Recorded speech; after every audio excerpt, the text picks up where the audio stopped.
I can't find my special bracelet. I think my mother-in-law might have taken it without asking again. Don't be upset, it's a gift from Mom. Just try to accept it, my husband said. I often notice that my mother-in-law takes my things without asking, and my husband always supports her.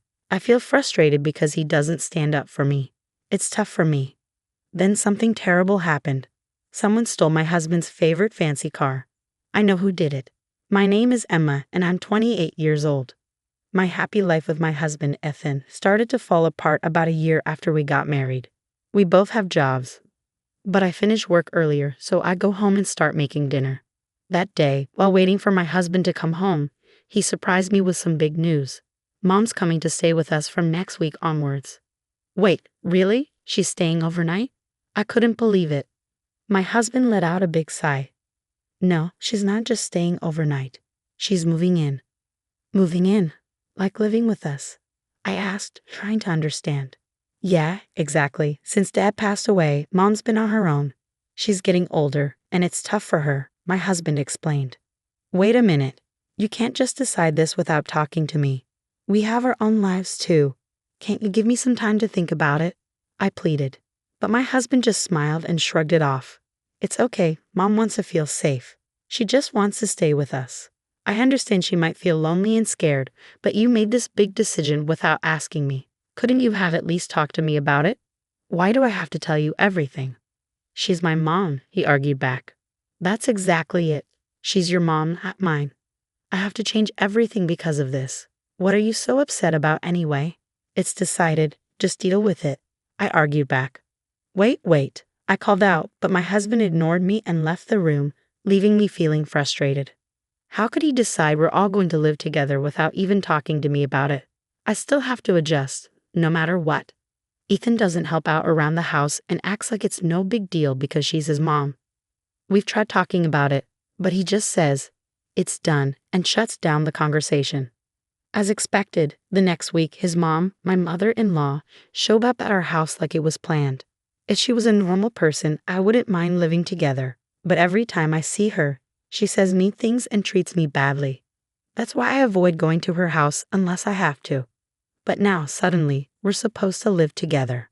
As I expected, my mother-in-law started criticizing me from the very first day. Emma, did you know I was coming today? There's trash in the corner, she scolded. I'm sorry, I was working and didn't have time to clean, I explained. Excuses. Couldn't you have cleaned up after work? But then I wouldn't have time to make dinner. Oh, come on. Stop arguing back. How do you even handle being Ethan's wife? Be more efficient. I'm sorry, I stuttered. Just 10 minutes in our house, and it's already like this. I'm really worried about what's going to happen next. From that day on, my mother-in-law's controlling behavior got worse, and it stressed me out constantly. Then one day, I came home from work, and my mother-in-law greeted me with a big smile, saying, "Welcome home." I usually don't get such a warm welcome, so it felt strange. Then I noticed something shiny around her neck.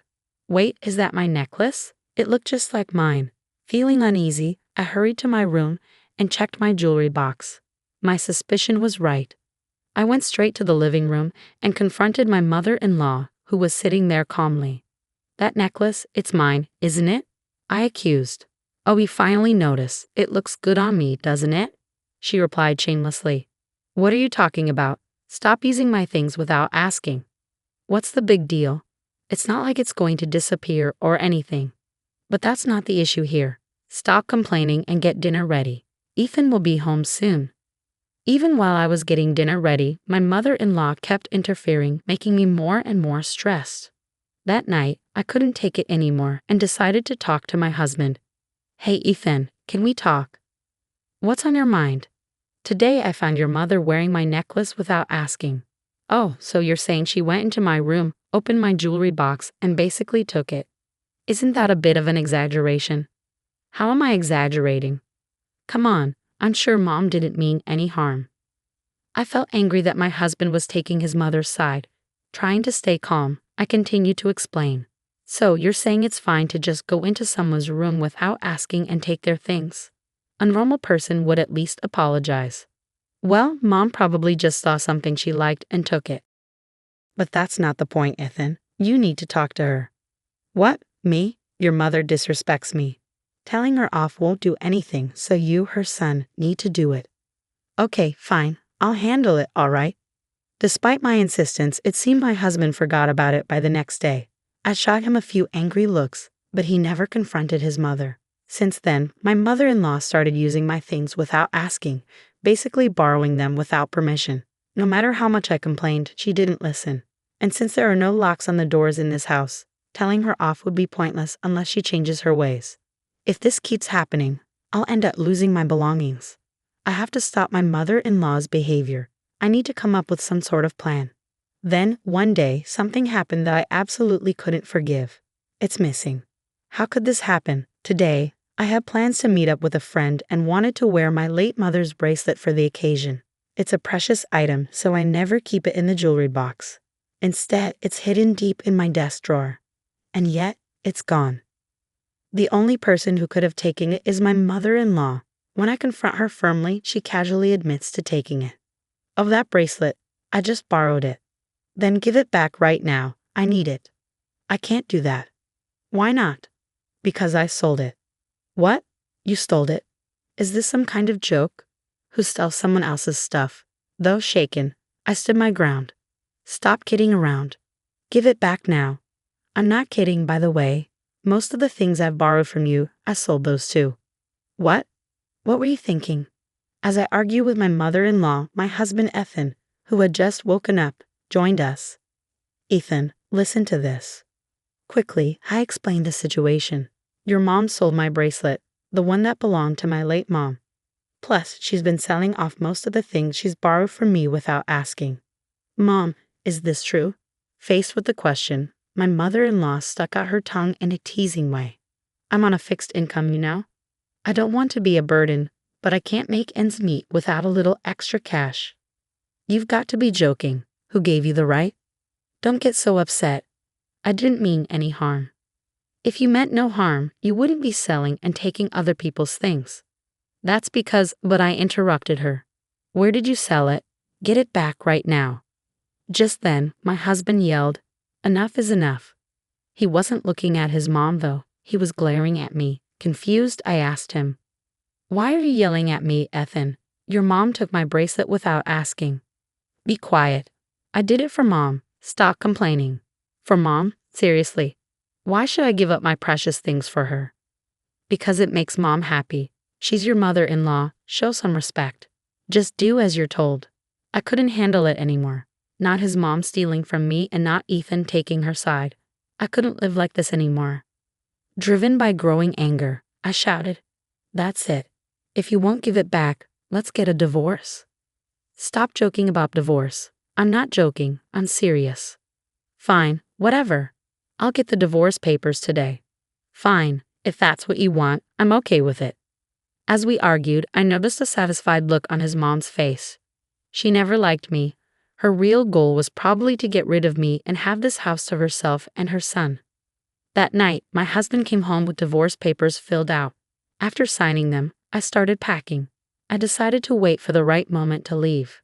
The next day, during my work break, I saw multiple missed calls from my sister Sophia, who lived nearby. Something must have happened. I called her back, and she told me shocking news. Wait, Sophia, is that true? It is, no doubt about it. It's not common around here, but why? I took a photo, so I'll send it. Make sure to check it on your end too, sis. Okay, got it. After hanging up, my sister sent the photo. It was undeniable evidence that could expose my mother-in-law. When I got home and was calmly making dinner, my husband Ethan rushed in, looking worried. Emma, this is serious. What happened? My car, my prize car, is gone. Wow, that's serious. Why aren't you more worried? You know how much that car means to me. I do. It's the car I've been dreaming of since I was single. And I finally bought it last year, remember? Exactly. So be more concerned. We're still paying off the loan for it. Where could it have gone? Please don't tell me. Emma, did you take it? Of course not. I have my own car. And I know you'd be furious if I took yours. But then where? I glanced at my mother-in-law, and she quickly looked away. That confirmed my suspicion. Ethan, I think your mom knows something. What? Why would Mom know? I asked her directly, and my mother-in-law's face turned pale. What are you talking about, Emma? How is Mom involved? Well, I got a call from Sophia today. Sophia, she happened to be out shopping and saw your mom driving your car.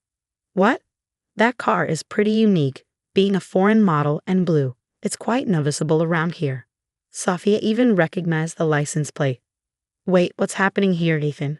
Now visibly angry, Ethan confronted his mother. Mother-in-law started making excuses. No, Ethan, I just borrowed the car for a bit. Borrowed? Seriously? I've told you so many times not to touch that car. I'm sorry, but I really wanted to drive it. What on earth did you do with the car then? Did you leave it somewhere? No, not exactly, but I did leave the keys in the ignition. Someone from the neighborhood might have taken it. Stolen? Seriously? I swear I drove the car all the way home. I'm not lying. I showed my mother-in-law a photo to prove my point. Is this why you're lying? Did you wreck the car like this? I showed her a photo from my sister, Sophia. It clearly showed my mother-in-law driving a badly damaged luxury car. My sister sent this just in case. You took Ethan's car and wrecked it so badly that you couldn't drive it back, didn't you? No, that's not what happened. Where's the car anyway? And if someone stole it from the neighborhood, someone would have noticed, right? Well, my husband started shaking next to me, his voice full of anger as he yelled at his mother with a fierce look. Are you serious? You wrecked my car, and then what? Give it back now. Calm down, Ethan. How can I stay calm? You're paying for the repairs, got it? That's impossible. I've already sold the car. Sold it? That's not possible. The car is in my name. I found a dealer who said they'd buy any car. They said I could even sell it on behalf of someone else. So I sold it for $4,000. $4,000? The luxury car my husband bought would easily go for hundreds of thousands, even if sold now. My mother-in-law got tricked by some shady dealer who didn't know the car's value and got ripped off. When my husband found out, he was furious and yelled at his mom like never before. You've got to be kidding me. Do you realize how much that car meant to me? I'm sorry, Ethan. I'll give you back the $4,000, so please forgive me. $4,000 isn't even close to enough. Get out. My husband forcefully kicked his mother out and locked the door. He turned to me defeated and muttered, I never thought Mom could cause so much trouble. I'm sorry for not supporting you earlier. Finally, you understand. Don't worry, now that she's gone, I'm over it. Let's move forward happily together. No, we won't. What? Why not? I want a divorce. Instantly, his face turned pale and he clung to me. Wait a second. I already kicked Mom out. Why divorce now? Don't you understand? I'm done with you two. My decision to divorce stands. I don't want to fix things anymore. You've taken your mom's side too many times. It's not fair. You're being too harsh. Harsh? That's rich coming from you. You didn't lift a finger when I needed support. You're so selfish. I hate you just as much as I hate your mother. My feelings won't change, Emma. Calm down. Stop it. This all happened because you chose to live with her. Think about that. I'll never forgive you. What about the car? You got what was coming to you. You deserve it. What? You feel that way? Good. I hope you struggle with double the mortgage and car payments. You deserve the consequences. You'll have to deal with it. You son of a... I left him with those words and grabbed my packed bags. On my way out, I headed straight to City Hall to file for divorce. I deleted all his contact info and cut ties completely. Later, I demanded compensation from my mother-in-law for selling my belongings without my permission.